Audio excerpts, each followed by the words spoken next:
Hi, my name is Melissa, and I'm creating this screencast about a lesson that I thought that went pretty well based on a book that my students had read in 6th grade.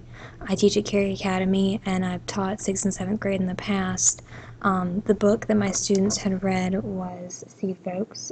If you're not familiar with Seedfolks, it is a story by Paul Fleischman that is told through a series of vignettes.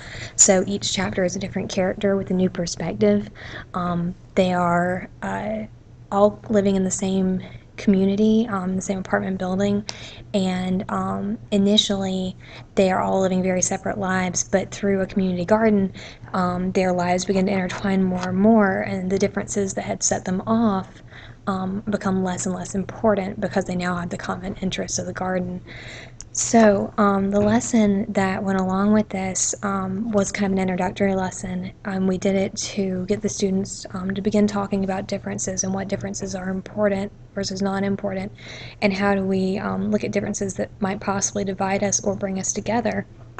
So, my partner and I gave the students this opinionaire is what we called it, because technically there's no right or wrong answer, which threw the students off at first. So it was an A if you agree, or D if you disagree, and be prepared to discuss. But it was things like people in a neighborhood always get along. It's easy to make a difference. Differences in people don't matter. One person can make a difference. And so they were things that students inherently wanted to either agree or disagree to, but then there was this moment of wait, but not always in this case. And then they would realize that they could not always answer agree or disagree. And so it led to a lot of really great discussion before we really got into the book, and got the students to be thinking about the deeper themes that were going to be coming along in this seemingly very simple book. So what I liked about this lesson was that it did promote a lot of discussion, and what seemed like a very straightforward activity became much more in depth very fast. What I would change about it, I don't think we gave the proper amount of reflection afterwards.